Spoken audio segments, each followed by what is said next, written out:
Isabella couldn't reach the glass of water, even stretching her arm as far as she could across the table. Her pink crutches were leaning against the chair beside her, too far away to help her. She tried to balance on one leg, but the familiar pain began to throb in her hip. That's when she heard footsteps approaching through the marble hallways of the mansion. How pathetic. Patricia's sharp voice echoed through the empty dining room. A 7-year-old who can't even get a glass of water by herself. Isabella lowered her eyes, her small fingers clenching the edge of the table. She already knew what was coming. She knew there was no point in explaining that the glass was too far away or that her father Gabriel had placed everything high on the table before leaving for work. "I'm sorry, Aunt Patricia." Her voice came out as a whisper. "Sorry?" Patricia laughed, but there was nothing cheerful about the sound. "You always have an excuse, don't you? You always have a reason to be a burden to everyone around you." The elegant woman approached, her heels clicking against the floor with calculated precision.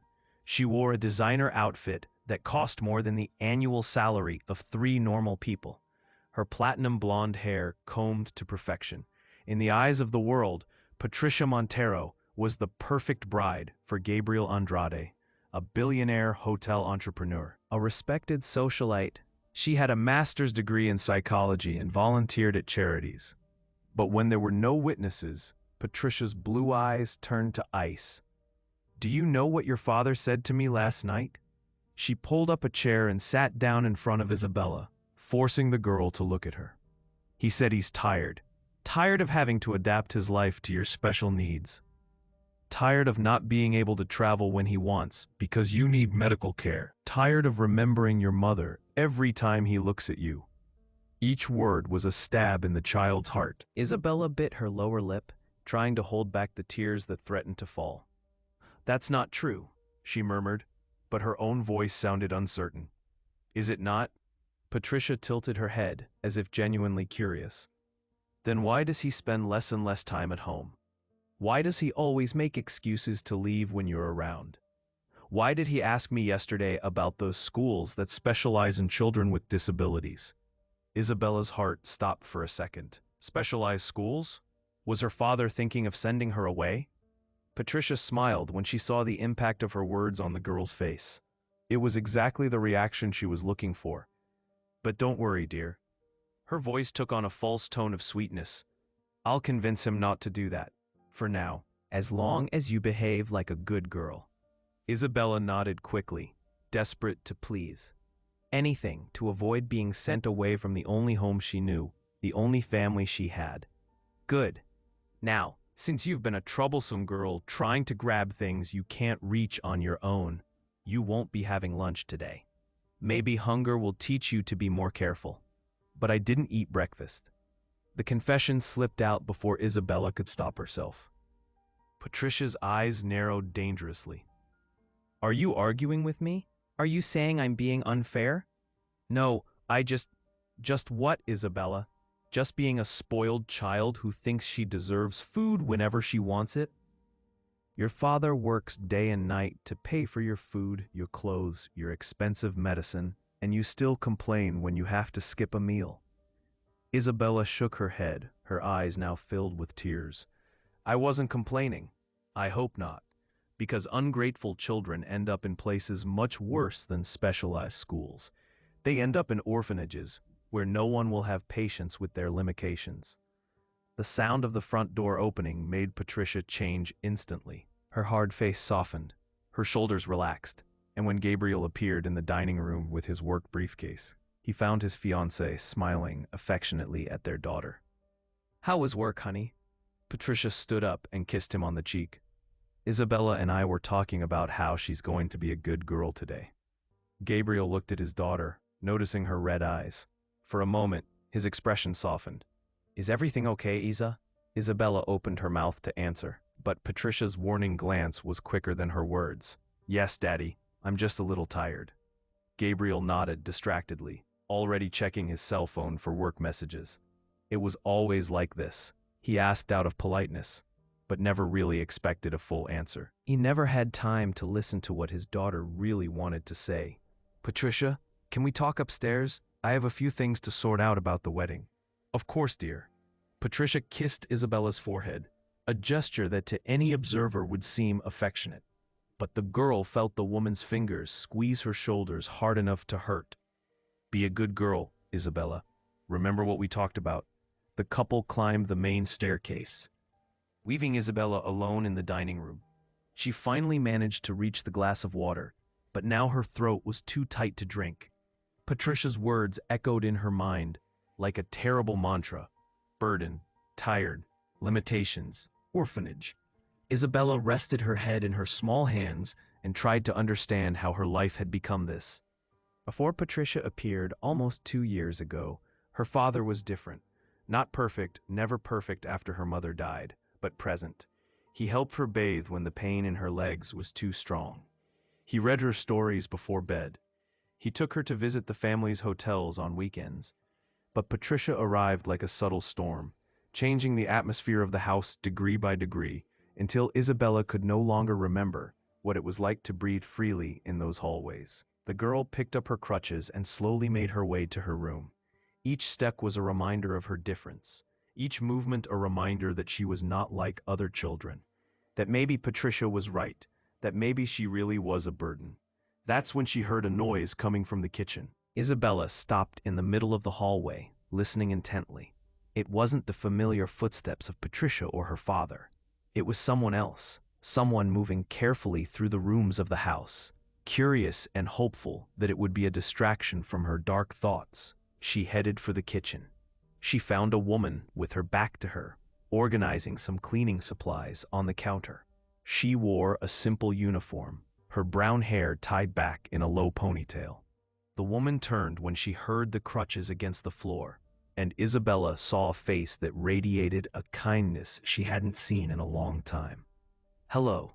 The stranger's voice was soft, without the impatience Isabella was used to hearing from adults. "You must be Isabella." The girl nodded shyly. "I'm Valentina. I'll be working here in the house starting today." "As a cleaner?"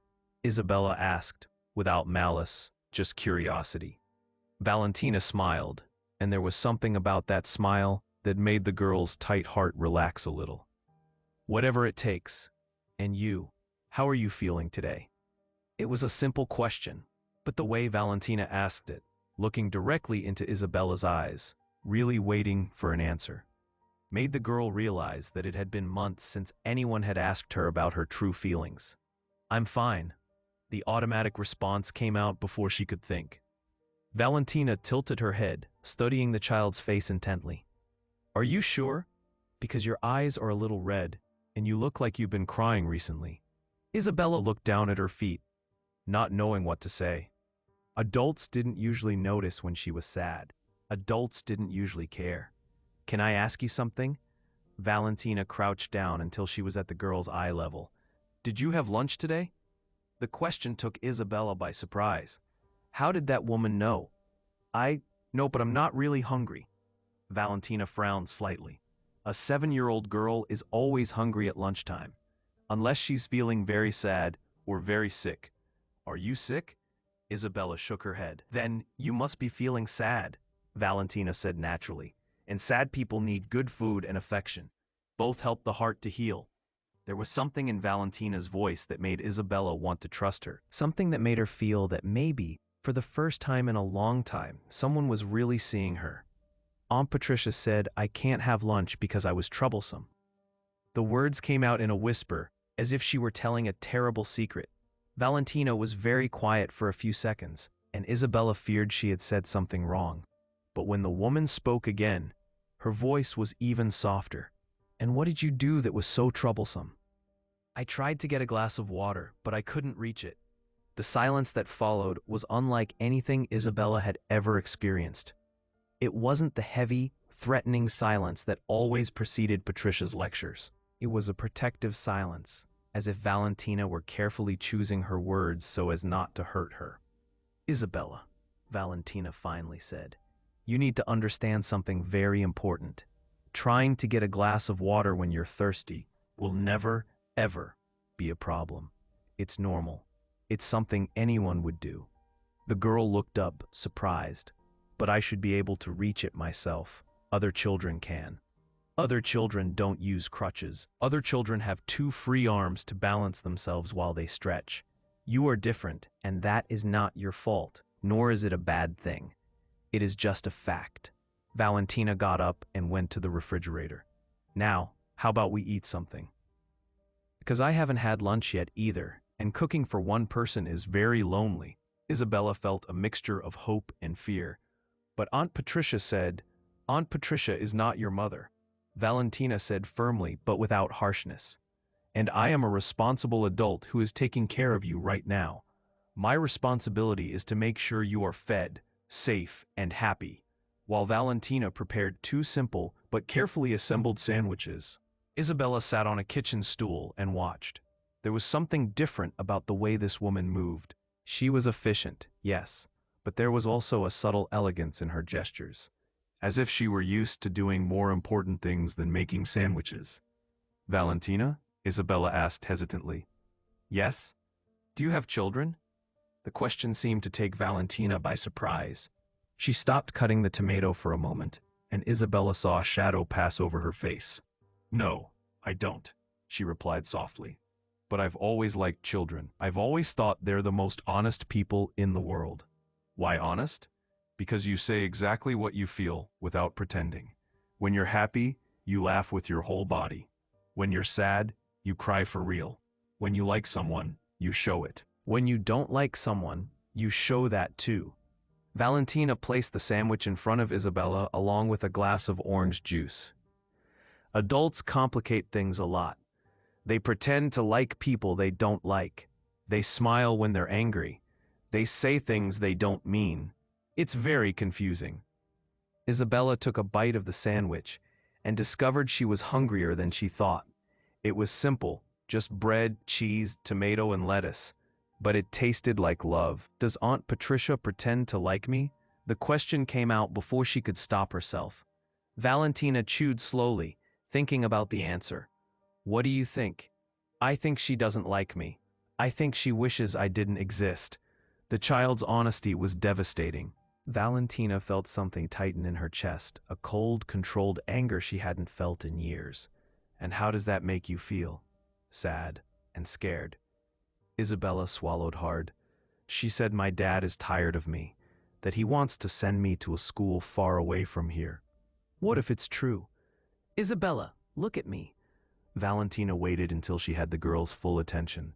"No matter what any adult tells you, you need to remember one thing. You have the right to be loved. You have the right to have a family that cares for you. You have the right to feel safe in your own home. But what if I really am a burden? Children are never burdens. Children are gifts. And any adult who makes a child feel like a burden has very serious problems within their own heart." Isabella felt lighter than she had in weeks, as if someone had lifted an invisible weight from her small shoulders. "Valentina," she said when they finished eating. "Yes? Thank you. For the sandwich? For really listening to me." Valentina smiled, and Isabella noticed that there were tears in the woman's eyes. "Thank you for trusting me."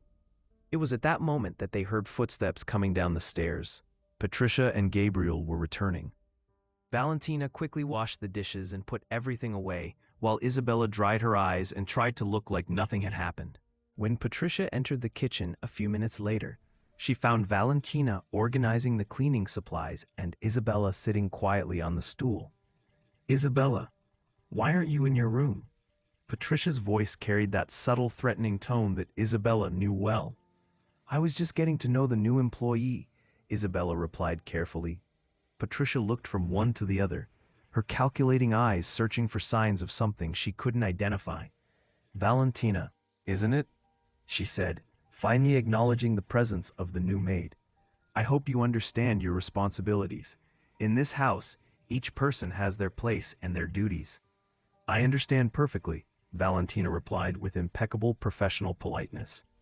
"Good. Isabella, go to your room. It's time for your medication and your rest." Isabella obeyed without question, but as she passed Valentina, the woman gave her an almost imperceptible smile. A smile that said, "You're not alone anymore." And for the first time in months, Isabella climbed the stairs without carrying the weight of the world on her small shoulders. But downstairs, Patricia watched Valentina with narrowed eyes. There was something different about that employee. Something she couldn't quite put her finger on, but that she definitely didn't like.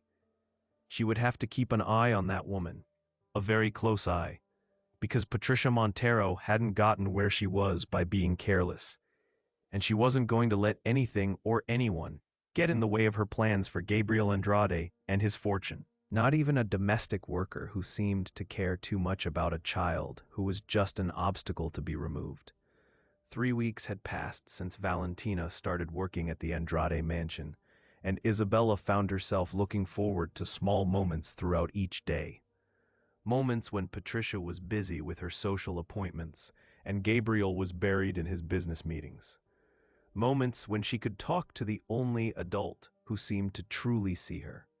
Today was different, though. Isabella woke up to the sound of Patricia's heels clicking urgently across the marble floors downstairs, her voice carrying an edge of excitement that made the 7-year-old's stomach twist with anxiety. "Gabriel, darling, we need to discuss Isabella's future seriously." Isabella crept to the top of the stairs, positioning herself where she could hear but not be seen. She had learned to be invisible when Patricia was in one of her moods. "What do you mean?" Gabriel's voice sounded tired, distracted. "I've been researching specialized institutions, places that can give her the kind of professional care she needs. Look at these brochures." The sound of papers rustling made Isabella's heart pound. Institutions. The word itself sounded cold and final. "Patricia, we've talked about this. She's my daughter. She belongs here." "Does she, though?" Patricia's voice took on that persuasive tone Isabella had learned to fear. "Gabriel, be honest with yourself. When was the last time you had a real conversation with her?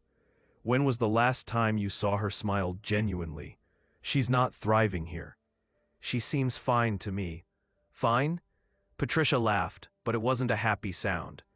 "Gabriel, the child barely speaks during dinner. She spends most of her time alone in her room. Yesterday I found her crying in the library, and when I asked what was wrong, she couldn't even explain." Isabella pressed her hand over her mouth to keep from making a sound. Patricia was lying. She had been crying because Patricia had told her that children who couldn't walk properly would never have friends, never get married, never be truly happy. But she couldn't tell her father that without sounding like she was making excuses. "Maybe she's just going through a phase," Gabriel said weakly. "A phase that's lasted 2 years, since her mother died?" Patricia's voice softened with false sympathy. "Darling, I know this is hard to hear, but sometimes the most loving thing a parent can do is admit when they're not equipped to handle a child's special needs. I can handle my own daughter." "Can you? When was the last time you helped her with her physical therapy exercises? When did you last take her to a medical appointment? When did you last ask her about her dreams, her fears, her hopes?" The silence that followed was devastating. Isabella squeezed her eyes shut, knowing that her father couldn't answer those questions because he simply didn't know. "The Riverside Institute for Special Needs Children has an excellent reputation," Patricia continued, her voice gaining momentum. "They have trained therapists, specialized equipment, children her own age who share similar challenges. She could be happy there. It sounds like you're trying to get rid of her. I'm trying to think about what's best for everyone. For her, for you, for us. Gabriel, we're getting married in 6 months. Don't you want to start our new life together without the constant stress of wondering if we're failing a child who needs more than we can give?" Isabella heard footsteps and quickly scrambled back to her room, her heart racing. She sat on her bed, muletas leaning against the nightstand, and tried to process what she had heard.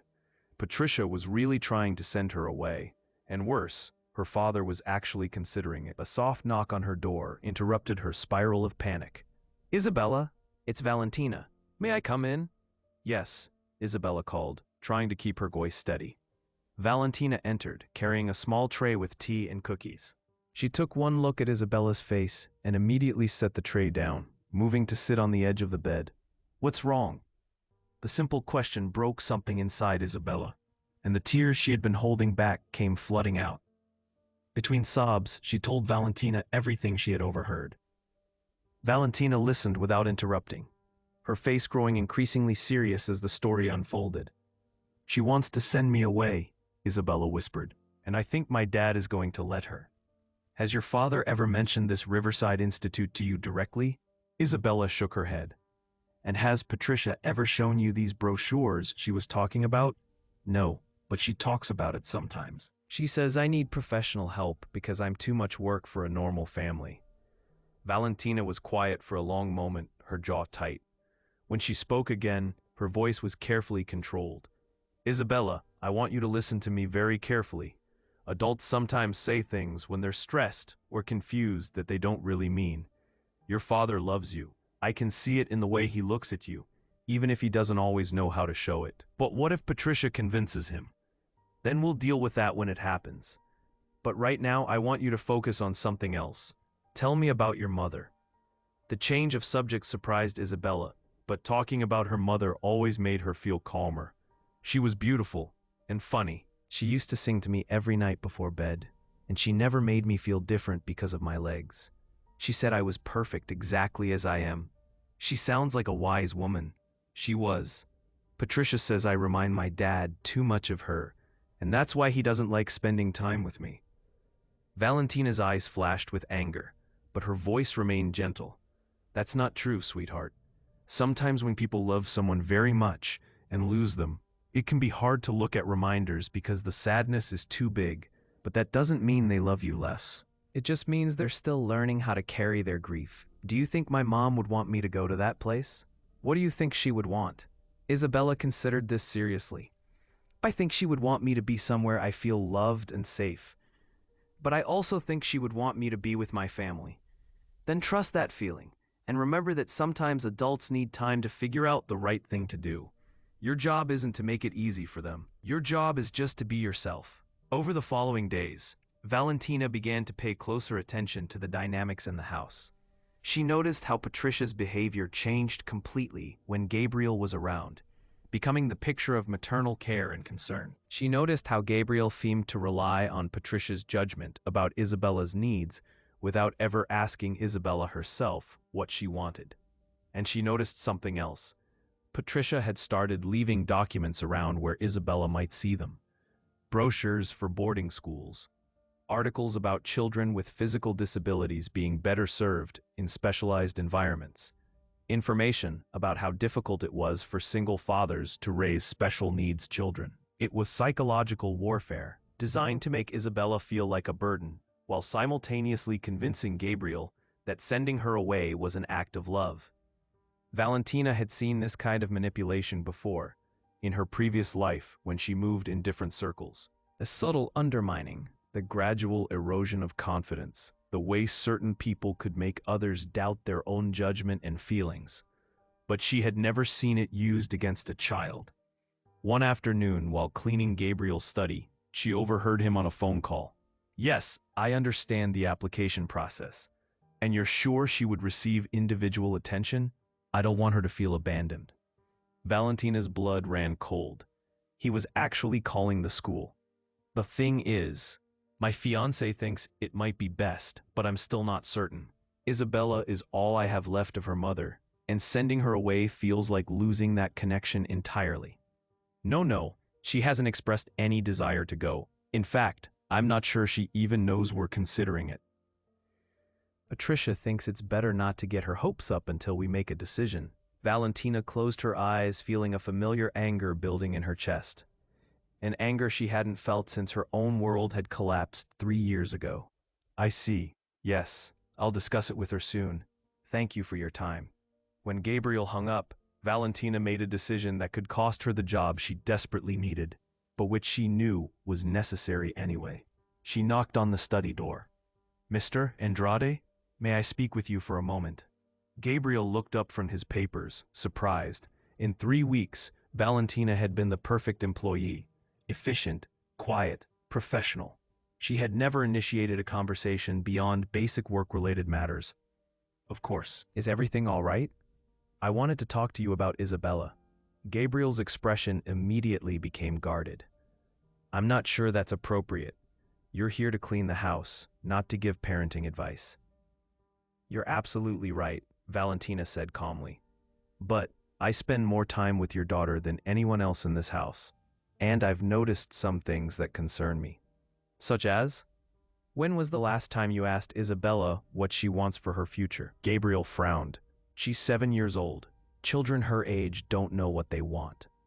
They know what makes them feel safe and loved. They know when they're happy and when they're scared. And sir, your daughter is scared. Scared of what? Of being sent away, of not being wanted, of disappointing you. Gabriel's face tightened. Patricia mentioned you might say something like this. She warned me that sometimes employees get overly attached to children and project their own issues onto family situations they don't understand. The words hit Valentina like a slap. Patricia had been planning for this conversation. She had already poisoned Gabriel's mind against any concerns Valentina might raise. Mr. Andrade, I'm not projecting anything. I'm simply asking you to have a direct conversation with your daughter about what she wants. What she wants isn't always what's best for her. How do you know what's best for her if you don't know what she wants? Gabriel stood up abruptly. I think we're done here. You've overstepped your boundaries, Valentina. I suggest you focus on your job and leave parenting decisions to the parents. Valentina nodded slowly. Of course, sir. I apologize if I spoke out of turn. But as she left the study, she had apologized for Gabriel's inability to hear what his daughter needed. That evening, Patricia cornered Valentina in the kitchen. I hear you had an interesting conversation with Gabriel today. I expressed some concerns about Isabella, as any caring adult would. Patricia smiled, but her eyes were cold. Caring adult. That's interesting language. Tell me, Valentina, what exactly qualifies you to assess a child's psychological needs? Do you have children of your own? Training in child development? A degree in psychology, perhaps? I have eyes and ears and a functioning conscience. How admirable. But you see, I do have training in psychology. I have a master's degree, in fact. And what I see is a child who has become increasingly withdrawn and dependent since her mother's death. A child who hasn't formed healthy attachments with peers her own age. A child who spends her days talking to household staff instead of engaging with age-appropriate activities. Patricia moved closer, her voice dropping to a whisper. What I see is a troubled little girl who needs professional help that we simply cannot provide in a home environment. And what I also see is a domestic worker who has become inappropriately invested in a situation she doesn't understand. And what situation might that be? The situation of a family trying to heal from tragedy. Gabriel lost his wife 2 years ago. Isabella lost her mother. They're both struggling with grief and adjustment, and the last thing they need is an outsider interfering with necessary decisions. Valentina studied Patricia's face carefully. And what role do you play in this healing process? I'm the woman who loves Gabriel enough to help him make difficult choices. Choices that might seem harsh in the short term, but will benefit everyone in the long run, including you. Patricia's smile sharpened. Including all of us, yes. Isabella will get the specialized care she needs. Gabriel will be free to move forward with his life. And I will have the honor of supporting the man I love through a challenging time. How convenient that everyone benefits from sending away a 7-year-old girl. You know what I find interesting, Valentina? Patricia's voice took on a different tone, more calculated. You speak like someone who's educated. Your vocabulary, your posture, the way you carry yourself, it's almost as if you've had experience in more sophisticated environments. Valentina kept her expression neutral, but internally she cursed herself for dropping her guard. I've worked in many different households. I'm sure you have, but there's something else, isn't there? Something you're not telling us about your background. Before Valentina could respond, they heard Isabella's muletas tapping against the floor as she made her way downstairs. Is everything okay? Isabella asked, sensing the tension in the room. Everything's fine, sweetheart, Patricia said, immediately switching to her public persona. Valentina and I were just discussing household schedules. But Isabella wasn't fooled. She had heard enough of the conversation to understand that Valentina was in trouble because of her. That night, she lay in bed staring at the ceiling, a plan forming in her young mind. If the adults were going to have conversations about her future without including her, then maybe it was time for her to do some investigating of her own. She had overheard Patricia mention documents and brochures. Tomorrow, while Patricia was at her weekly spa appointment and Gabriel was at the office, she would find those papers and see for herself what they were planning. Isabella had always been told she was too young to understand adult matters, but she was old enough to understand when someone was trying to get rid of her. And she was definitely old enough to fight back. Downstairs in her small room off the kitchen, Valentina was making plans of her own. She had recognized the look in Patricia's eyes during their conversation. It was the look of someone who sensed a threat and was preparing to eliminate it. Patricia suspected there was more to Valentina's story, and that suspicion made her dangerous. If she started digging into Valentina's background, it wouldn't take long to discover the truth.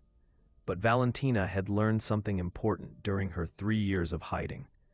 Sometimes the most dangerous thing you can do is reveal who you really are. And sometimes it's the only thing that can save someone else. She looked at the photo she kept hidden in her bedside drawer. A photo from her old life, when she had resources and connections and the power to protect people who couldn't protect themselves.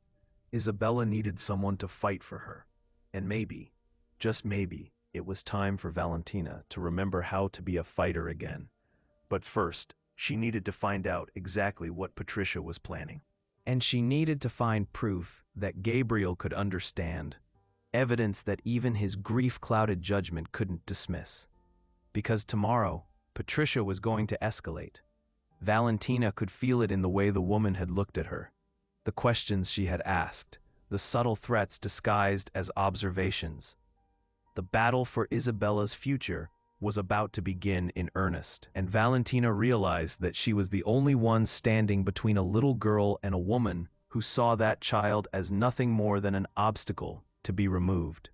The next morning arrived with an ominous stillness that made Isabella's skin crawl. Patricia was moving through the house with the focused energy of someone executing a carefully planned strategy, and Gabriel seemed more distracted than usual, constantly checking his phone and avoiding eye contact with his daughter. Isabella waited until she heard Patricia's car pull out of the driveway before beginning her mission. Using her muletas, she carefully made her way to Patricia's home office, a room she had been explicitly forbidden from entering. The door was unlocked, which surprised her. Patricia was usually paranoid about her privacy, but as Isabella pushed the door open, she realized why security hadn't been a concern. The desk was covered with documents that painted a devastating picture. School brochures weren't just for specialized institutions. They were for permanent residential facilities, places where children lived year-round, only visiting family during brief holiday periods. But that wasn't the worst discovery. Isabella found a folder labeled Isabella Assessment Reports, filled with documents she had never seen before. Psychological evaluations, supposedly based on extensive observation, that described her as emotionally unstable, resistant to authority, and showing signs of attachment disorders. Her hands shaking, Isabella read report after report describing a child she didn't recognize. A child who was supposedly manipulative, prone to lying, and potentially dangerous to herself and others. At the bottom of the pile, she found the most damning document of all. A letter from Patricia to the Riverside Institute, written 3 days ago, confirming Isabella's enrollment for the following Monday. Not next month, not after more discussion. Monday, 4 days away. The letter included a schedule. Isabella would be told on Sunday that she was going to visit the school for a day. She would be taken there Monday morning by a transportation service that specialized in difficult transitions. She would not be coming home. But the final paragraph made Isabella's blood turn to ice. I want to emphasize that the child must not be allowed phone contact with her father for at least the first month. She has shown manipulative tendencies and may attempt to convince him to reverse this decision. Dr. Morrison assures me that a period of complete separation is necessary for proper adjustment to institutional life. Isabella sank into Patricia's chair, the documents scattered around her. Everything became crystal clear.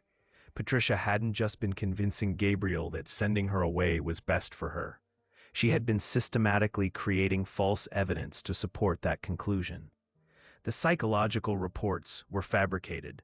The observations were lies, and the temporary visit was actually a permanent kidnapping disguised as professional care.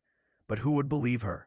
Patricia had positioned herself as the psychological expert, the concerned stepmother-to-be who only wanted what was best for everyone. Isabella was just a 7-year-old with a documented history of being difficult and manipulative. She needed proof, and she needed help.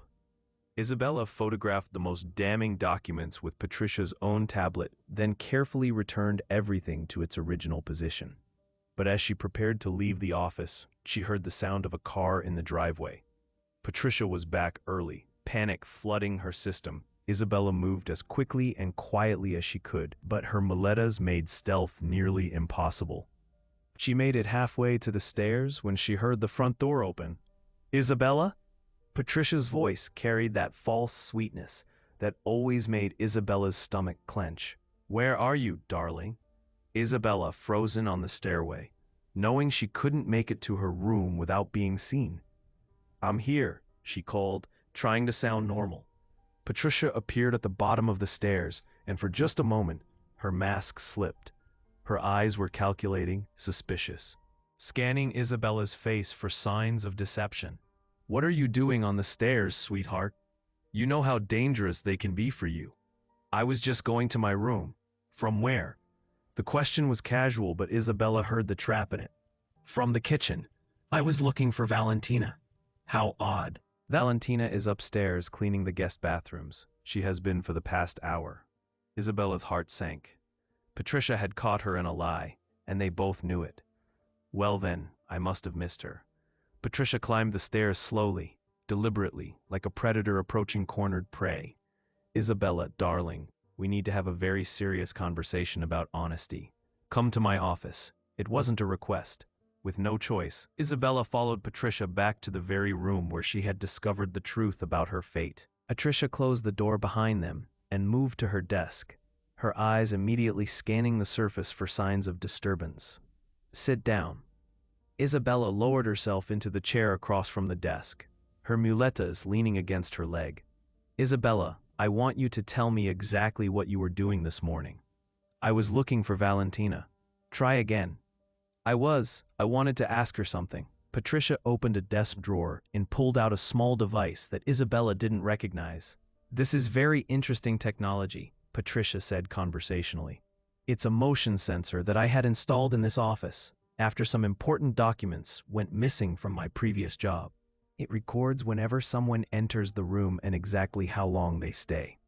Isabella's blood turned to ice. "According to this device, someone was in my office for 11 minutes and 37 seconds this morning, during the exact time period when you claim to have been looking for Valentina in the kitchen." Isabella opened her mouth to speak, but no words came out. "Now, I'm going to ask you one more time. What were you doing in my office?" The weight of the lie, combined with the terror of what she had discovered, finally broke Isabella's resolve. "I know what you're planning," she whispered. Patricia's expression didn't change, but something dangerous flickered in her eyes. "What am I planning, Isabella?" "You're going to send me away on Monday. You're going to tell Dad it's just a visit, but you're never going to bring me back." "And how would you know that?" "I saw the papers. The letter to the school, the fake reports about me." Patricia nodded slowly, as if Isabella had just confirmed something she had been suspecting. "I see. And what do you plan to do with this information?" "I'm going to tell my dad the truth." "Are you?" Patricia leaned back in her chair. "And what makes you think he'll believe you?" "Because the documents prove you're lying about me." Patricia laughed, and the sound was genuinely amused. "Isabella, sweetheart, you just admitted to breaking into my private office, violating my trust, and snooping through confidential documents. Do you really think that makes you look like a truthful, well-behaved child?" The logic hit Isabella like a physical blow. By discovering Patricia's deception, she had actually provided evidence for Patricia's claims about her behavior. In fact, Patricia continued, this incident proves everything I've been telling your father. A normal 7-year-old doesn't break into adults' private spaces and rifle through their belongings. But the reports about me are fake. Are they? Because from where I'm sitting, I see a child who lies, who sneaks around, who violates privacy, and who shows no remorse for her actions. That sounds exactly like the psychological profile I've been developing. Isabella felt the walls closing in around her. Everything she said to defend herself only made her look more guilty. Here's what's going to happen, Patricia said, her voice taking on a tone of absolute authority. You're going to go to your room and stay there for the rest of the day. You're not going to speak to Valentina. You're not going to call your father, and you're definitely not going to mention this conversation to anyone. And if I do, then I'll be forced to tell your father that his daughter has become so disturbed that she's breaking into private offices and making wild accusations against the woman who's trying to help her. I'll have to recommend immediate intervention for her own safety. Patricia stood up and moved around the desk, placing a hand on Isabella's shoulder in a gesture that looked caring but felt like a threat. But if you're a good girl and cooperate, then maybe we can work something out. Maybe your transition to Riverside can be made more comfortable. Isabella jerked away from Patricia's touch. You can't do this. My dad won't let you. Your dad is overwhelmed, grieving, and desperate for guidance. He trusts me completely, and after today's incident, he'll trust me even more. Isabella stood up, grabbing her muletas with shaking hands. I hate you. I know you do, sweetheart, and that's exactly why you need professional help. Isabella left the office, feeling more trapped than ever. Patricia had turned her discovery into a weapon against her, and she had walked right into the trap. But as she made her way slowly upstairs, she heard something that gave her a spark of hope. Valentina was in the guest bathroom, but she wasn't cleaning. She was on the phone, speaking in a voice Isabella had never heard before. Marcus, I need you to run a background check for me. Full financial records, employment history, everything. Patricia Montero, no, I can't wait until next week. I need this information today. Isabella paused outside the bathroom door, her heart racing.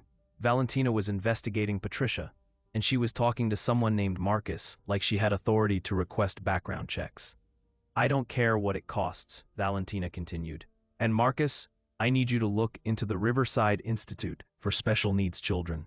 Something's not right about this place. Yes, I'll explain everything later. Just trust me. When Valentina ended the call, Isabella knocked softly on the doorframe.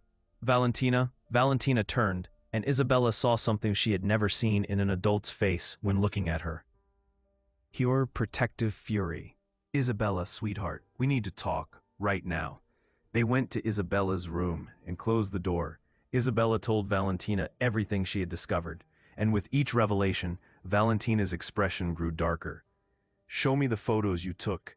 Isabella hesitated. How did you know I took photos? Because you're smarter than they think you are. Show me. Isabella retrieved Patricia's tablet from where she had hidden it and showed Valentina the images. Valentina studied each document carefully, her jaw tightening with anger. Isabella, I need you to listen to me very carefully. Patricia is not who she claims to be, and neither am I. What do you mean? Valentina sat down on the bed and looked directly into Isabella's eyes. My real name is Valentina Rossi. 3 years ago, I was one of the wealthiest women in this country. I owned companies, employed thousands of people, and had the kind of resources that could move mountains. Isabella stared at her in shock. What happened? I trusted the wrong person, and they destroyed everything I had built. I lost my fortune, my reputation, my identity.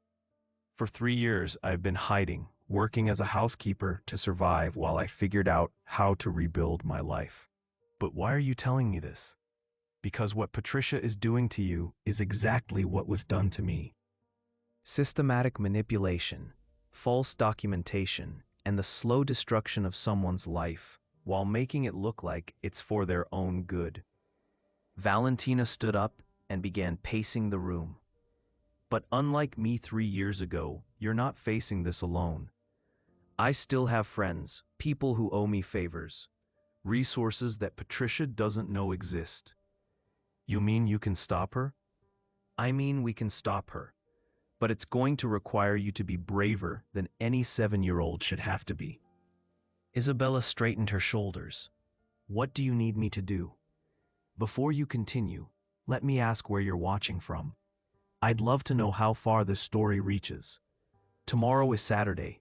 Patricia is planning to have a final conversation with your father about Monday's arrangements.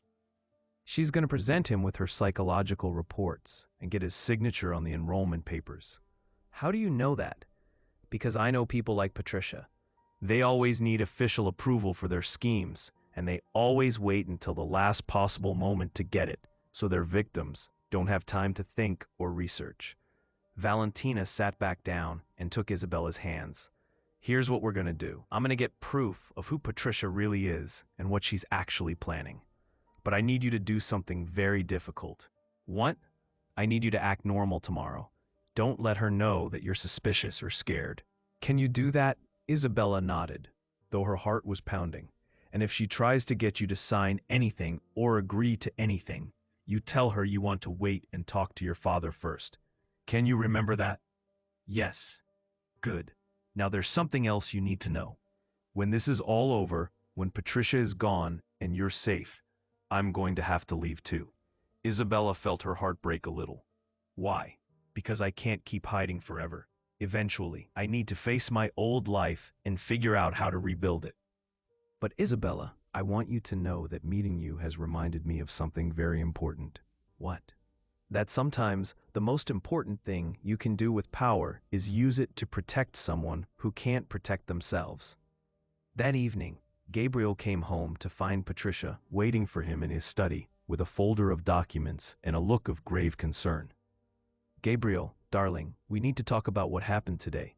What happened? Isabella broke into my office and went through my private files. When I confronted her about it, she became belligerent and made some very disturbing accusations. Gabriel sank into his chair, looking exhausted. What kind of accusations? She claimed that I'm trying to get rid of her, that the psychological reports are fabricated, that I'm lying about her needs.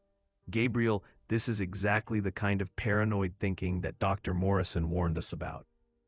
Maybe she's just scared about the idea of going to a new school. It's more than that. Look at this behavior pattern. Breaking into private spaces, making false accusations against authority figures, showing no remorse for her actions. This child needs immediate professional intervention. Patricia placed the enrollment papers in front of Gabriel. Dr. Morrison called today. They have an opening at Riverside starting Monday, but we need to confirm tonight. After today's incident, I really think we can't wait any longer. Gabriel stared at the papers, his pen hovering over the signature line.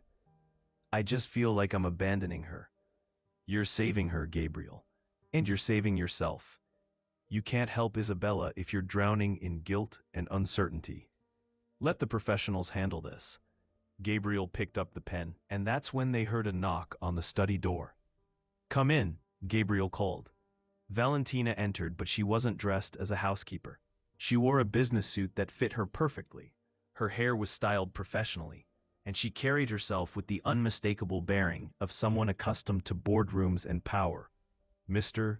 Andrade, I'm sorry to interrupt, but I think there's something you need to see before you sign those papers. Patricia went pale. Valentina, what are you doing? You have no right to interrupt a private conversation. Actually, I have every right. You see, Mr. Andrade, I haven't been entirely honest about who I am. Valentina placed a business card on Gabriel's desk. It read, Valentina Rossi, CEO, Rossi International Holdings. Gabriel looked up at her in shock. I'm sorry, but I don't understand. 3 years ago, I was one of the most successful businesswomen in the country. I lost everything due to fraud and manipulation by someone I trusted. I spent the last 3 years working as a domestic employee while rebuilding my resources and investigating the people who destroyed my life. Patricia stood up abruptly. This is insane. Gabriel, she's having some kind of breakdown. You can't seriously be listening to this. But I haven't been idle during those 3 years. Valentina continued, ignoring Patricia completely. I've learned how to investigate people very thoroughly. And when I realized what was happening to Isabella, I decided to investigate Patricia. Valentina placed a thick folder on Gabriel's desk. Patricia Montero was fired from their last 3 positions for falsifying psychological reports. The Riverside Institute for Special Needs Children is currently under investigation for financial fraud and child abuse. And the Dr. Morrison she's been quoting doesn't exist. Gabriel opened the folder and began reading, his face growing paler with each page. Furthermore, Valentina continued, Patricia has been systematically documenting and sometimes recording her interactions with Isabella specifically to create evidence of behavioral problems that would support institutional placement. That's not true, Patricia shouted. Isn't it? Valentina pulled out a small recording device. This contains Patricia's confession about her plans to permanently remove Isabella from your life. She recorded it herself, thinking she could use edited portions to frame Isabella as disturbed. Valentina pressed play. Patricia's voice filled the room. The child must not be allowed phone contact with her father for at least the first month. She has shown manipulative tendencies and may attempt to convince him to reverse this decision. Gabriel looked at Patricia in horror. You recorded yourself saying this? Gabriel, you don't understand the context. What context makes it acceptable to plan secret, permanent separation between a father and his daughter? Patricia's composure finally cracked. The context is that you're too weak to make the hard decisions. That child is holding you back from moving forward with your life. She's a constant reminder of your dead wife, and every day you keep her here, you're choosing the past over your future. The words hung in the air like poison. Gabriel stood up slowly, his face a mask of controlled fury. Get out. Gabriel, please, let me explain. Get out of my house, now. You're making a huge mistake. That child needs professional help, and you're too emotional to see it. The only person who needed help was me. Help seeing who you really are. After Patricia left, Gabriel turned to Isabella, who had been standing in the doorway, listening to everything. Isabella, can you forgive me? I almost lost you because I was too scared and sad to trust my own judgment. Isabella moved to her father and hugged him tightly. I forgive you, Daddy, but only if you promise never to send me away again. Never, I promise. Gabriel turned to Valentina. I don't know how to thank you. You don't need to thank me, but I do need to ask you something. Anything. I'm rebuilding my life, and I'm going to need to travel frequently for business, but I've grown very attached to Isabella.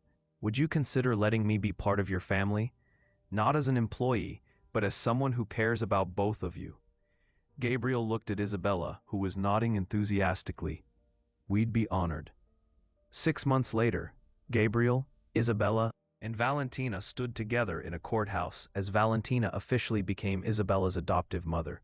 The unconventional family had found each other through tragedy and manipulation, but they had chosen to stay together through love and truth.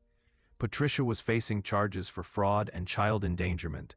The Riverside Institute had been shut down permanently, and Isabella, for the first time since her birth mother's death, felt completely safe and completely loved. As they left the courthouse, Isabella looked up at Valentina. Are you really going to stay forever? Forever and always, sweetheart. That's what families do. Even when I'm difficult? Especially when you're difficult. That's when you need love the most. Isabella smiled, adjusting her pink muletas, and walked confidently between her father and her new mother toward their car. She had learned that sometimes the people who seem the most dangerous are the ones hiding the biggest hearts. And sometimes the best families are the ones you choose, rather than the ones you're born into. And if you made it this far with me, please leave a comment telling me what you thought of the story and what kind of stories you'd like to hear more of. Thank you so much for being here. See you in the